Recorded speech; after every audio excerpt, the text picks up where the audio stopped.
And we will delve into how to find your business using Google My Business.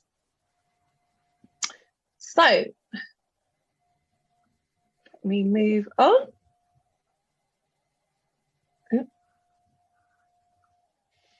So we've got a double act going on today. So there's myself, Helen Pethybridge. I'm from ActionCOACH in Chilterns Central branch. And we fundamentally work with business owners to help you grow. Typically that's around helping you make more profit, helping you with your sales, your marketing, your finance, and having an effective team. We work in a variety of ways, and it all starts with education. That's basically what I do. Most business owners are expert in what they do. I marry up in terms of knowledge of how to run a business, and that creates a successful business for you. And joining me today is Oscar. Oscar, do you want to introduce yourself? Sure, yeah. I work for NFU Mutual. We're actually an independent insurance broker based in Marlow. We're licensed agents of NFU Mutual. And we have a team of about 15 insurance agencies, so agents even. We do personal lines of insurance and commercial. Fantastic. And also on the call, lurking in the background, is Guy, part of our family team here, and he's going to be managing the chat box for us as well. So he'll be shouting out as we meet him throughout the presentation. So I'm going to kick us off and give some overall context about why Google My Business is going to be so useful for you. So fundamentally, we want to be thinking about how far along the route are you to running what we call a successful business. So plenty of people run a business, but it isn't always successful. And our definition of a successful business is that it's a commercial, profitable enterprise that works or can work so that you, the owner, don't have to. Now, that's quite a different thought for a number of people, especially if you're sitting there currently as a solopreneur. But you don't have to have an empire for the business to be able to generate passive income for you. You just need to be mindful of that, think that that's something you want, and then be focused on delivering it. And you can get there with a handful of employees. The business can work without you and give you passive income, like a pension. Or it's pretty much the same process if you want to be able to sell your business at the point where you want to step back. And I always think that's an important thing to consider, because you put so much blood, sweat and tears into growing that business. I really want business owners to get fair return for their efforts. So that's the concept. And what I want to do is introduce you to our model for building a business. So this starts with a mastery level. Mastery level is all about putting in place the right foundations. You wouldn't build a house on sand, would you? You'd build it on a solid foundation, and that's the same for our business. So we start off by getting the key things under control. So that's things like knowing where you're going. You know, Covey always talks about the 7 habits of highly effective people. Number one of those, or one of the key ones of those, is knowing where you're going, starting with the end in mind. So we need to start with the end in mind in our business. We also need to master our time. Anybody find themselves short of time, don't quite get round to everything they want to do? Well, none of us have actually mastered getting 26 hours in the day. We have to settle with 24. But some people are just a bit more effective at what they get done in that 24 hours than others. So we want to really create mastery around our time. We want to also create mastery around how we deliver our product or service to our customers. The more consistently, excellently we deliver that, the more our customers are going to stay with us, we'll retain them. And much more importantly, they'll be more inclined to refer us, which has to be the best marketing strategy out. So there's freebie gift number 1, referral strategy. If you haven't got one, get one in there. By the way, I should have said, I really hope you're got pen and paper there to write notes. Best way of learning is to write your own notes. So I don't send the slides out. So if anybody's put that in the chat box, I'll get that out right now. Write your own notes, because that's how to stay in here. So after we've got our delivery mastery together, then we need also financial mastery. You know, having a profitable business needs a bit of planning, a bit of management, and keeping an eye on the numbers as you go. So we want to have real clarity around the financials. At that point, we're safe. We've got from chaos into control, and we got a stable base that we can now grow on and step up into our niche layer, which is our sales and marketing layer. So as we work through niche, we're creating a predictable cash flow system, so that ultimately we're finding out that if we invested, say, £500 in marketing and we got £1,000 profit for every £500 we put in marketing, how many times are we going to keep putting that £500 in? We're going to keep doing it as much as we can put it in, because we know we get 500 more back than we put in. That's where we want to end up coming out of niche. Niche starts with being really clear about your USP, what's unique about your business, and then we're finding that secret sauce for your business, the precise marketing that works, the exact sales process and wording that's going to land those customers, how you can really optimize the cross-sell, upsell, and how you can optimize your profit margin. So all of those things take part in our niche layer. And when we get out of that, we've got this predictable cash flow. So then we can step up to our leverage layer. Now, this is where we're putting in efficiency. We're optimizing, systemizing, automating, so that we can do more with less resources. We can have economies of scale, and it just further accelerates the profitability and scale of the business. We do it after niche, because up until niche and mastery have been a little bit experimental, working out what is the best way that everything works. So there's no point in automating something until we know that is the way we're staying. But at the point you have got the right process, then you want to make it really efficient. And then we are ready to really get our time back in the team layer. So I always say, you know, when building your team, get rid of the thing you like the least. So for me, bookkeeping, out that went ages ago, never coming back. For others, it's social media. For others, it's sales. You know, it could be the actual production. It could be any element. And we start by hiring people in or outsourcing, but getting others to do the work. They can now do it the way we would have done it, because we've captured that in our leverage stage. So they know exactly what they need to do, how they need to do it, and therefore they can get up and running really efficiently. So that's why we leave the team layer till after leverage. As we build the team up, and all the roles are covered, all the key functions that you need in a business are covered, then the last role to put in is the general manager. And at the time you've appointed a general manager, you, the owner, can then step back, and you've got a business that can work without you. Now, this has now created you a beautiful, well-oiled machine that we can then replicate, amplify, franchise, license, create another one in another geography, go into an adjacency. Lots of different ways we can then multiply the value that this business creates, because we've created one version that really works. We can now create more and more and more, depending on what your business is. And that then multiplies the profits and the wealth that you're creating, taking us up to our top layer, our results layer of our model, which is effectively our wealth management layer. Happy days, yes. Now, for most of you, you're going to spend a lot of time in niche and in mastery, because that's where a lot of the hard work happens.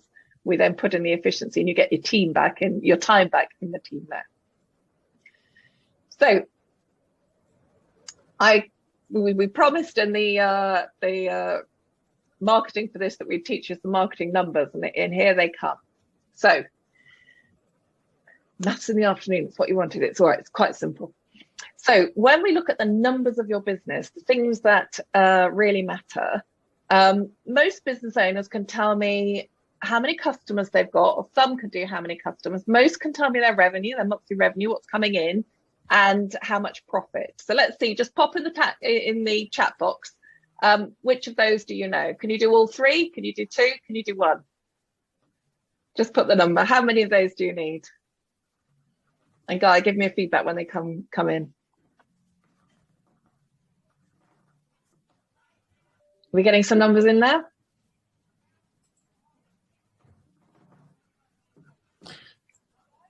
What we say? Can you see the Oscar? Yeah, 2, 3, 3. Mostly twos, a couple of threes. Ah, good. So we know those. If we go on. Oh, I've got an echo now. What we call is the customers is actually an outcome. It's a result.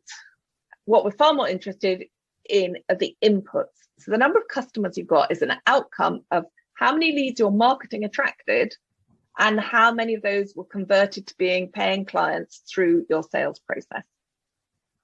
Your revenue is an outcome of how many of those customers are buying how often, what's the number of times they transact with you per month, for example, and what's the average value of each of one of those transactions. That gives you your revenue. Your profit is an outcome of your profit margin. So let's try this little formula with some actual numbers. So we have, let's take an example. Now I use my favorite example here, and if you've heard it before, stay mum here. But so I use a dog's kennels as my example, and just to make sure you're awake after lunch, because why am I calling it dog's kennels? Because the first thing we're going to look at is the number of leads. Oh, cheesy. So we've got 4,000 leads. We'll take this on an annual basis. So on an annual basis, we've got 4,000 inquiries or leads coming into this dog kenneling business. The conversion rate is 25%, so that gives us 1,000 customers.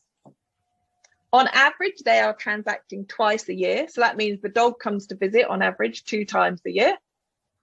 The average sale is £100. So each of those visits on average is £100.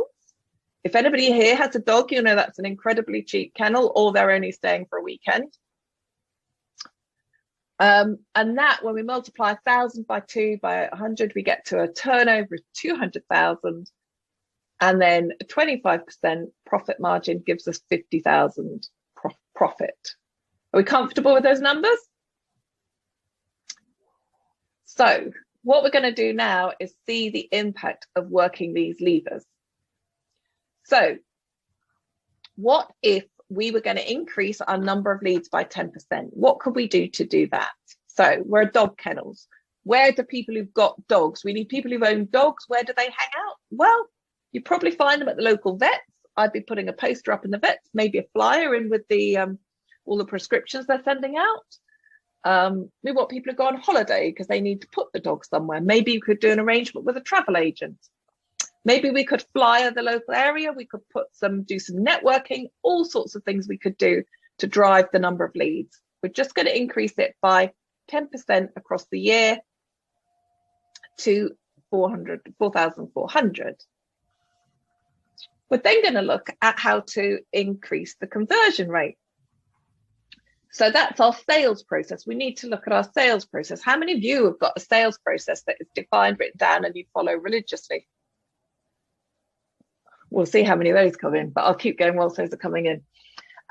So I would suggest our kennels actually takes a look at what's the best way of showing people all the facilities. Who is the best team member to advocate the kennel? Who's the most enthusiastic, talks a great game about what the dog experience is at the kennels? If we looked at every step in the process and looked at the tour and how they go round, I'm sure we could increase that by 10%, not adding 10% on, just multiplying it. So we're not going to 35%, we're just going to add a 2.5% on, so it's going to 27.5. Multiply that through, we've now got an extra 210 customers. Now we're going to look at the number of transactions. So how many times are the dogs coming to visit us? Well, we could have people who go on holiday more frequently. There'll be different customers, which means we're going back to our lead generation and attracting different people. we could have some offers. We could say, hey, it's the summer season, we're going to go up to Wimbledon for the day and watch the tennis. Can we have a dog day? You know, they just come in for the day, or it's Christmas shopping, and the dog has doggy daycare whilst you go Christmas shopping. Say that would add a transaction, but we're just going to add 10%, so it goes from 2 to 2.2. We're also going to look at the best way of putting up the average price. What's the easiest and quickest way of doing that? Very simple. Put your prices up. How many of you have put your prices up in the last 12 months? Note to self if you haven't. There's other things we can do. We can look at bigger volumes, a different product mix. We can add products.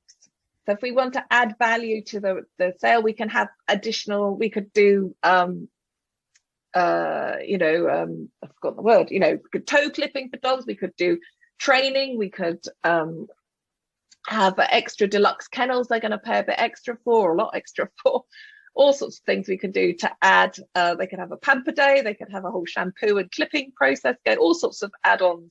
What add-ons have you got that you can use to add to that sale? And that's going to add to our revenue. You can see we've nearly added on, we've actually added on 46% to our revenue at this point. One more lever to play with here, profit margin. How are we getting that profit margin up?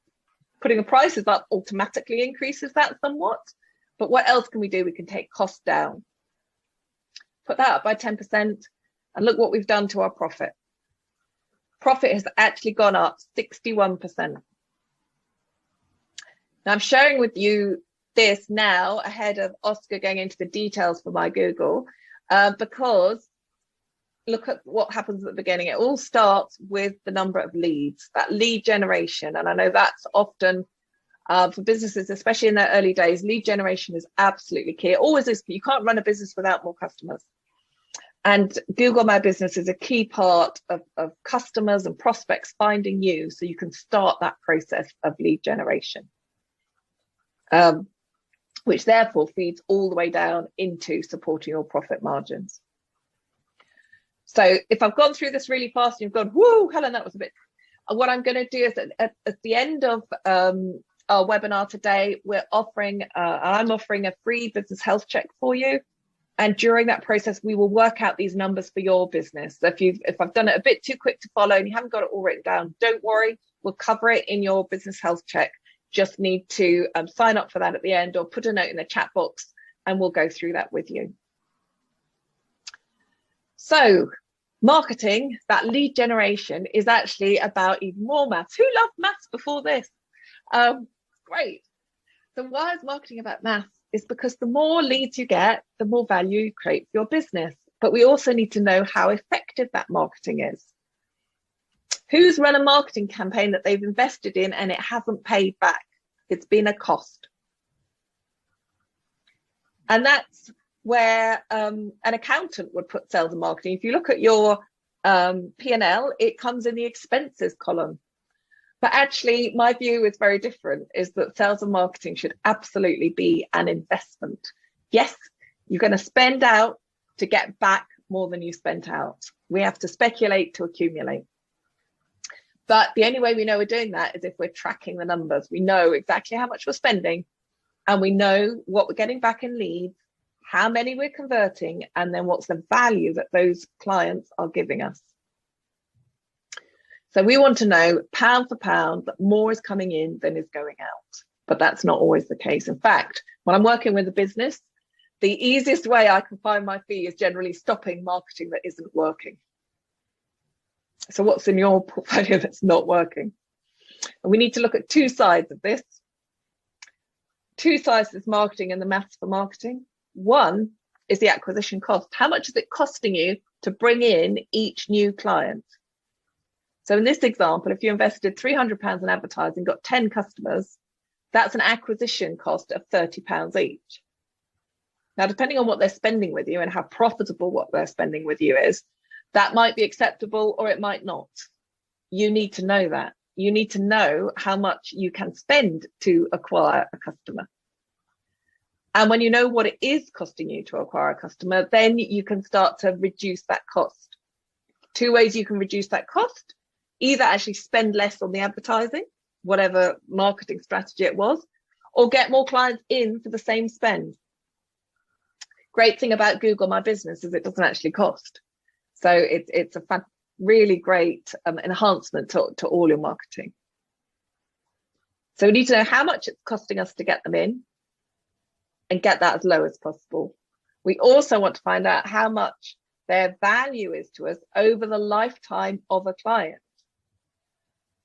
Because our ideal is that your clients buy from you more than once. So you're going to attract them once, the marketing brings them in once, and as long as you're continuing to work your CRM and keep in contact with them, they can then rebuy without you having to invest to bring them in again. So do you know how much a customer is worth to you over the lifetime? For how long are they staying trading with you, doing business with you? And we can multiply that up to find out the lifetime value. So using those two numbers gives us a really good indication about how much we can invest. If we know that it's going to cost, we're going to get a benefit of 3,300 in this example for the lifetime value of the customer, well then paying £30 to get that feels like that's a pretty good return on investment. Would you agree? If it cost you £2,000 of marketing to get them, less so. So we want to increase that lifetime value. The only way we know this is to keep testing and measuring it, following the numbers, tracking the numbers. And that's, again, the great thing with all marketing that's digital. There's ways of tracking it. We can see the numbers, we can see the engagements, etc. And we can see what's working and what's not working and start tweaking it.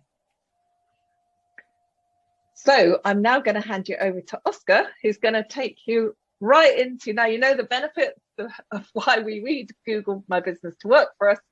He'll now talk to us about how to get that working. Over to you. Helen. Thank you. So claiming your business on Google Maps is a proactive and responsible business practice.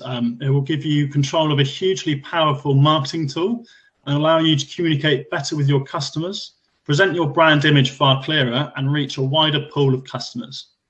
Essentially, it gives you the tools that you need to grow your business online and in store.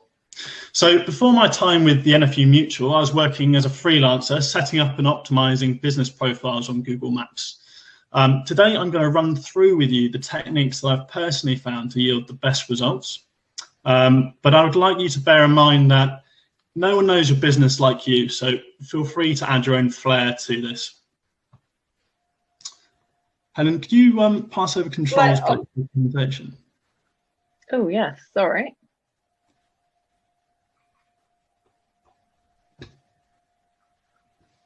Oh.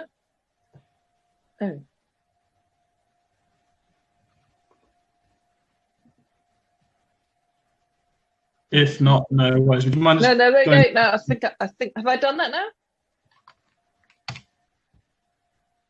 There we go. Yeah. Thank you. So I've broken this strategy into 4 key principles. This is navigation, communication, optimization, and perception. So we're going to work through these now. So if you could just make a note, that would be great. And then you can add to this as we go. We'll start with navigation, which on the face of it is the most basic function of Google Maps. It provides a physical link with the customer and your business. This is easy to take for granted, but it might surprise you to know that there's more than 154 million monthly unique users to Google Maps. So it's a huge pool of people. This is also a trend that we're going to see continue well into the future. Already in modern cars, the majority of them at least, you've got Android Auto, which uses Google Maps for its satellite navigation. That being said, I know that I use it personally when I'm out shopping on the high street or looking for products and services locally. So, you know, don't discount that either. When I was traveling, I also used it heavily to help me, you know, board the right flight, find local goods and services, especially in areas I wasn't familiar with. And if the signs were in Vietnamese, it was very handy. So don't discount the potential of bringing on trade from the tourist industry. Communication. Google Maps replaces phone books as a directory inquiry service. It provides customers with information that they need to do business with you.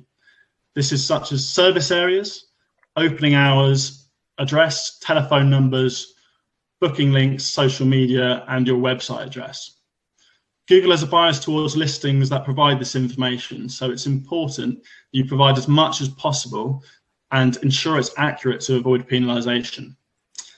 2 tips for this is to use a local landline, as it performs better than a mobile, and try not to use a landing page for your website link, because this can also be detrimental to your ranking. Oh, sorry. Thank you.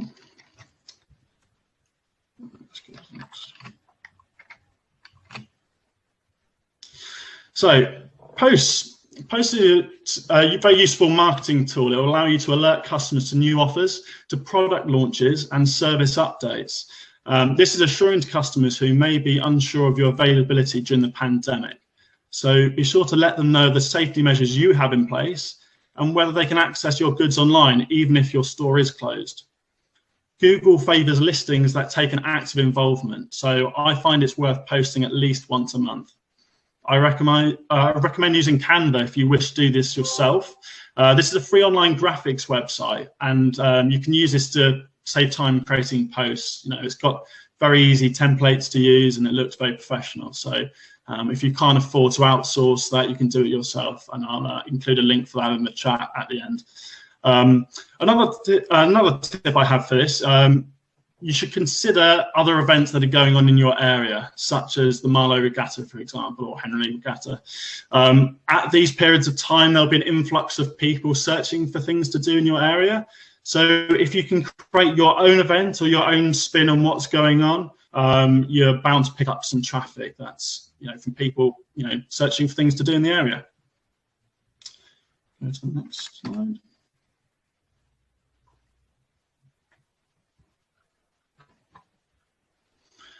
So perception is an incredibly important part of my Google Maps. To start off with, reviews.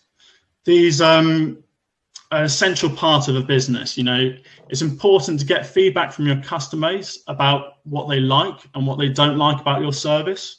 Reviews are a key component to how Google ranks your business against others. In the past, clients of mine have been concerned about the potential of opening themselves up to criticism. However, I feel this is unfounded, really. The vast majority of reviews are positive, but don't be afraid of negative feedback. This is an opportunity to improve your service and the possibility of winning back a customer. So respond promptly and courteously. Demonstrate the ability to adapt to your customers' needs, and this will leave them with a positive experience and may grant you a second chance at their custom. Certainly don't get into an online slagging match. It's just not the way to go. Customers will rely heavily on your reviews. When choosing between 2 businesses, so this is something you should prioritize going forward. You should encourage this. Don't be ashamed to ask people to leave a review. For example, following a sale, send a follow-up email, thank them for their business with a review link. I'll show you this again later. When starting up, ask loyal customers that you've built a strong rapport with to leave you a glowing review. People want to give back. And additionally, using a Google sticker in your shop window can leave a subliminal reminder to people. And it can remind them that, you are on there, and, you would be more than willing to get some good feedback from them. Different sectors will attract different quantities of reviews. So have a look at others in your field and use this as a baseline to set your own targets. The more reviews you have, the less affected your overall standing will be should you receive a negative one. This being said, I would strongly urge you not to pay for fake reviews. This is a growing trend in the industry, really, and especially on platforms such as TripAdvisor. Not only is this disingenuous to your customers, but it will confuse Google as to who your real customer base is. And in a worst case scenario, you could see your listing struck from the index. So be authentic and get your staff involved. I'm sure they'll really appreciate and feel encouraged to know their work is valued by your customers.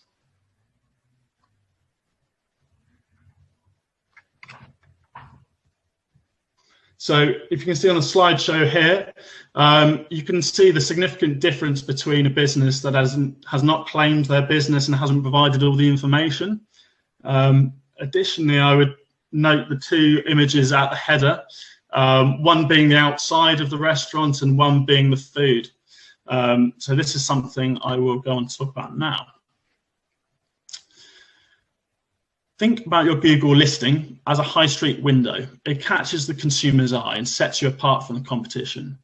This is one of the most important aspects to your profile and is often overlooked, but it's absolutely critical to drawing in new custom. For this reason, I'd endorse enlisting the services of a local photographer or graphic designer for logos, cover photos, and products to provide you with high contrast, high quality, and colourful imagery to populate your listing. Using a professional with the correct equipment will set you apart from with that all-important first impression. I don't say this to deter you from uploading your own photos to your listing. On the contrary, I think you should. In the same way to post, regular uploads will improve your ranking and give your profile personality. Involve your team and provide a face to the business. This will make your profile far more relatable to the customer and appealing. With your imagery, you want to create a connection in the mind of the viewer. You want to link your product with their needs and desire. So I think the description is the paragraph of text that appears on your profile. Customers read this to see if your range of services or products cater for what they're looking for and gain an impression of how you do business, your ethics, and the atmosphere at your premises.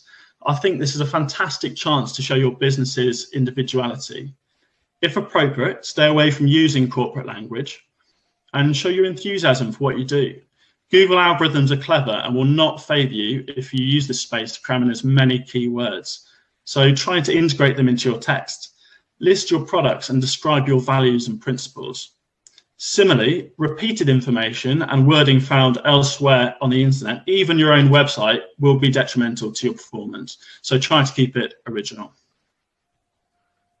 Would you mind using to the next slide as well, please, Helen? Thank you very much. Think of your listing as having a gravitational pull. The more closely it relates to the searcher's needs, the greater that pull will. Optimization is the process of tailoring your profile to provide Google with the information it needs to establish these connections with the original search. Keywords are a key part of this. It's a process of experimentation, of finding the right formula.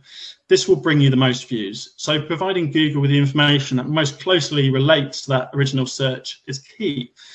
For those unfamiliar with SEO or search engine optimization, this may be a new concept to you. This may not be a new concept to you even. But for those of you who haven't had this joy yet, here's some tips for coming up with keywords. Think like a customer. What products are in the greatest demand at that time? And what discourse does your target demographic use? Bear in mind that they might not be savvy to industry-specific jargon, so try and stay away from this. In the past, I've used customer focus groups for this, asking them what they might be searching for a specific product, then pulling recurring terminology from this. As I've said previously in this process, it's a process of experimentation. So try new keywords and see how this affects how many views you may be getting to your page. Keep in mind, different keywords will be used at different times of the year. Hot drinks aren't as popular in mid-August, and it's only us gingers searching for sun cream in December, so try and keep it as relevant as possible to that time of year. A great feature is the data analytics. This is something, again, I'll go through after this, and this will show you the top search terms used to actually find your business. So this is a great way to see what is working and what isn't working, really tailoring for it to work for you. Okay, I'll share my screen now. That's all right. And we'll just go through the platform.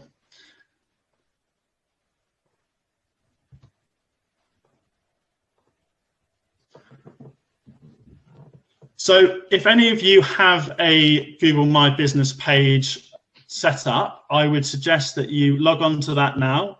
If you have 2 monitors, that'd be perfect. If not, half and half. And just roll through this with me, because I'll just give you some familiarization with the platform itself. I'll give you just a moment to get that up. If you let me know in the chat when you've got to load it up or when you're ready. If you haven't set up a Google My Business page, don't worry. I will include a link to a really helpful tutorial that can walk you through this in your own time, because you won't be able to do that as we speak now. Guy, would you just be able to let me know when people are generally ready? Yeah, they're coming through now. Lots of people ready. Cool. Okay, so as you can see on my screen, we've got the home page. This will give you a performance of the last 28 days, which is a really good overview of where you're at and if any changes are making a difference. Bear in mind, this is based on a percentage of the previous 28 days. So if you're a retailer and you've just had Christmas, you're more than likely to see a downturn in sales or in views. This is obviously reflected in this performance.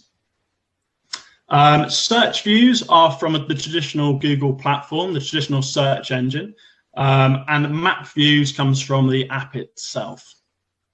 We'll get into the analytics under the Insights tab in just a moment. You'll get to see your latest reviews. It's also possible here to, here we go, get more reviews. So this is the review form I was telling you about.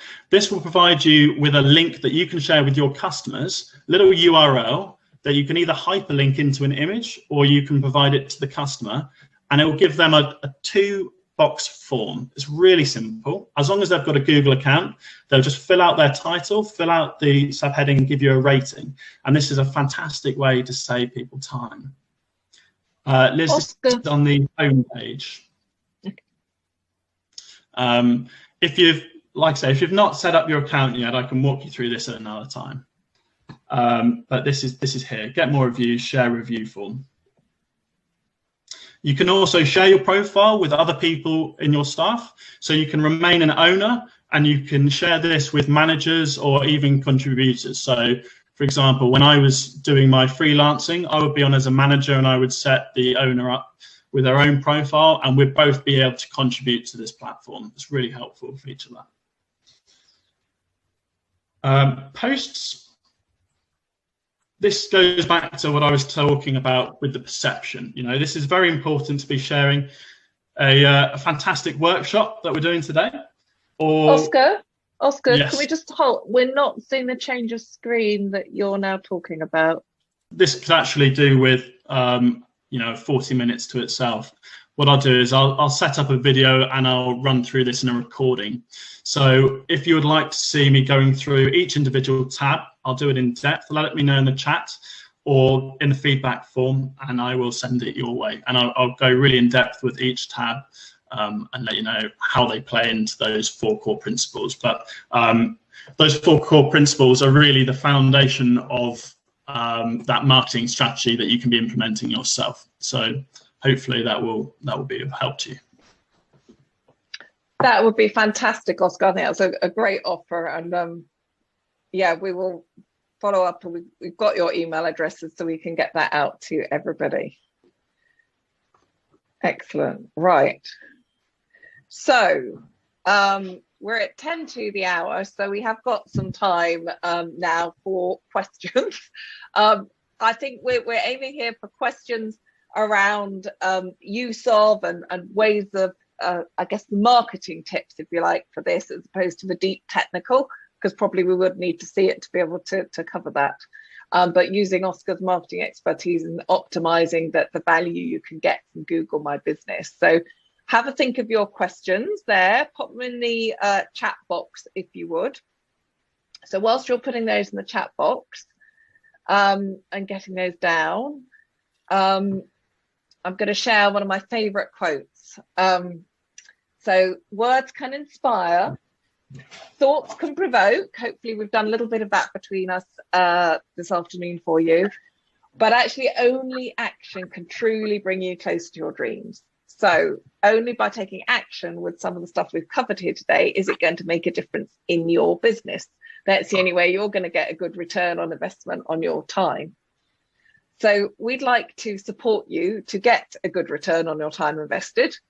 So our offer to you, from my point of view, be very happy to jump on a Zoom with you after this.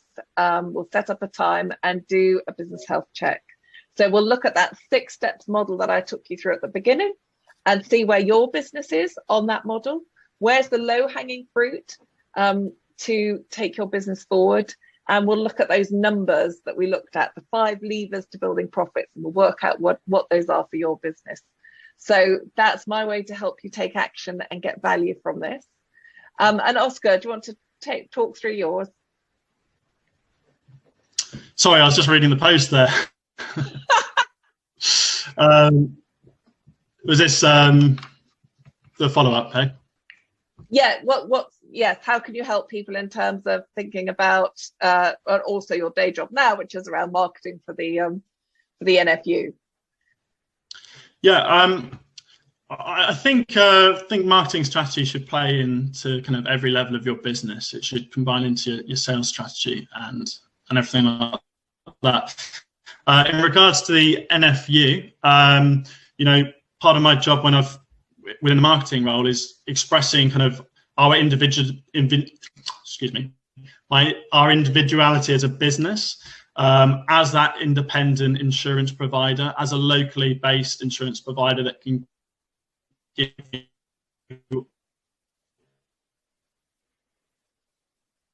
kind of a quality of service that just isn't, so that kind of has to come across in every part of what we do, including the sales process, all the customer service, and all that answers your question. I had my head in the chat there.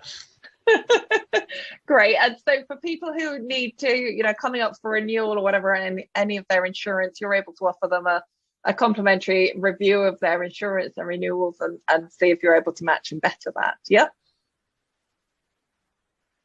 Absolutely, yeah. We do personal and commercial lines of insurance, so home, motor, and all levels of business as well. Great. So if that's you'd like to take us up on either of those offers, then do give us your feedback. There'll be a link in the chat box. Guy Pethybridge will be putting that in there, or just take it here. What I'd urge you to do is, because I know we all have busy diaries, just at least get it open on the browser, start filling it in now, and especially the box if you want those to support, or just put it in the chat box. But we will now move to looking at these questions that I can see have been flowing in here. So, right, what have we got here? Lots of conversations I'm checking up here, right. So here's a question, Oscar. For the non-tech marketing business startups, is it worth it to hire in the experts to set up the Google business page marketing? What would you say, Oscar? I mean, I'm going to be slightly biased here. If you can afford it, I would suggest doing that. I don't think many people were doing it when I started it out, but it has become a more popular service. I think it's quite a user-friendly platform, and given that it is free, I think you can do a lot of it yourself, given if you've got, a relatively decent understanding of, from today, of how the optimization process really works. I would suggest, like I said before, paying for getting decent quality photos and content on there, maybe holding some of these back in reserve so you can post them throughout the course of a year, and doing this regularly if you're launching a new product or something like that. So if you can afford to do it, yes, go for it. If not, it's not essential. Great. Here's another one. Do posts need to be separate? So do your Google My Business posts need to be different and separate from Facebook ones? They don't have to. You won't be penalised. The posts themselves don't play that much of a factor in keyword searches unless it relates to a product, but it won't be penalised, so they don't have to be, no. Okay, great. And can you schedule the posts? I can't speak for, not within the app itself, potentially through a third party app. So someone like Hootsuite or Orlo might offer that function, but not through Google Business itself. Yeah, I don't think Hootsuite does. So yeah, probably best to do it live, as it were. So Karen's got a question here. How useful or important is it to put your products on Google My Business? Karen, can I just ask what products you sell?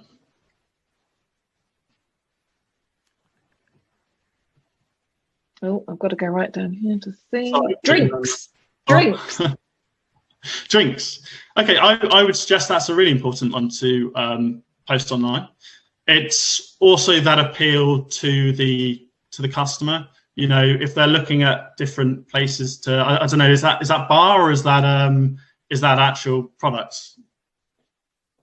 Actual drinks, wholesale, online. Actual drinks. Okay, so the appeal is going to be that flavour and that packaging as well. So I would suggest it's really important to post your drinks on Google Business. I certainly would. And you can also have a call to action. So you can have a little button that then will take you through, and you can link that to your website and have it as maybe a buy now sort of thing. I'm not sure what the regulations are around selling alcohol online in that capacity, but certainly for other products, you can have a little call for action with your post. So that's useful to know. I'll include that in the video, and I'll walk you through the post in a little bit more detail.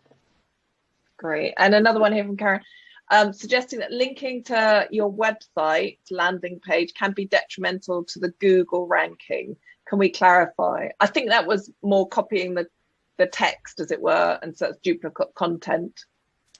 No, an actual landing page can be a little bit tricky for Google. Google would rather you put it to your home page rather than a dedicated landing page, which is designed to create a sale. But that's only for the website link. So if you've got a booking link, which you can also do, again, I'll run through this in the video. It's a little bit difficult having not been able to explain this with screen share, but that's with the actual website link, is link that to your homepage rather than to a sales link or a click link. Yeah. Great. Okay. Question here from Elroy. You say Google My Business is free. I've currently got Google My Business and I've been trying to update the profile, and it's asking me about how much I'm willing to spend, minimum £2 daily or £61 monthly rate. There's no requirement for this unless you're using paid Google Analytics or Google advertising. So I'd suggest you're probably using one of those platforms. Maybe this is something we could go over one-on-one and a little bit more, because that shouldn't be the case. Okay. Where else have I got some questions? Okay, what about if your products are changing all the time? So regular changeover of products. Sorry, who's this from? Could I have a bit more clarity? This is from Liz at Beautifully Different. So I'm thinking she's got quite a good change of products going there.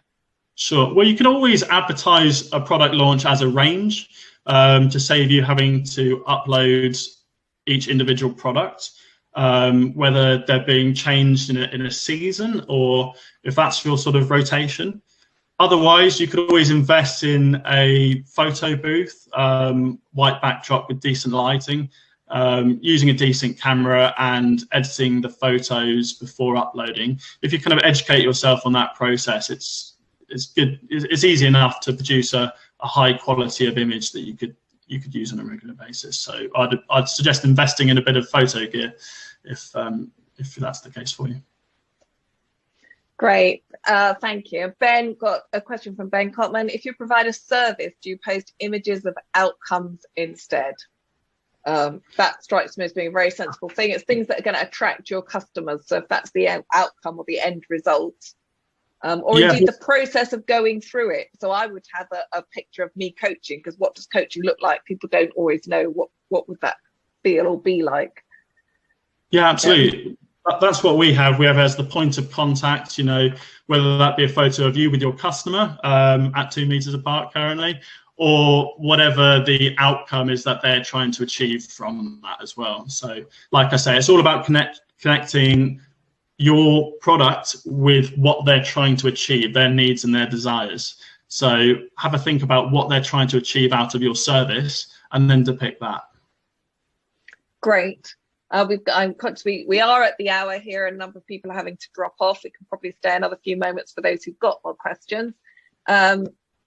Questions about where photos show on it. How do we sizing them to fit in the space? Any top tips on that?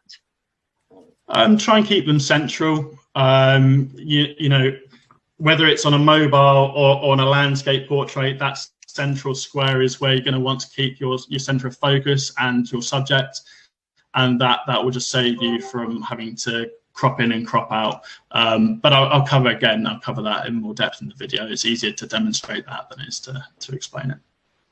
Great. Well, I think we've covered most of the ones here. Yeah, our behind the scenes images encouraged. I think they're great. Again, you're bringing a sense of what it is like to interact with your business. So absolutely. Yeah, really positive. Yes. And Google has a category within the photos that will allow you to list the photo as an indoor shot of your business. So absolutely, I'd highly encourage giving that human face and making the business relatable. At the end of the day, a lot of us are local businesses, and people are not just paying for you as a product, but as a business. You know, they're wanting to invest in the local economy, they're looking to invest in people, and so if you're showing that, you know, you're separating yourself away from a faceless corporation and you're making yourself far more relatable. Fantastic. Well, thank you everybody for joining us. Brilliant interaction from you. I hope you've taken away some great learnings, and make sure I've just put the link in again, but make sure you let us know.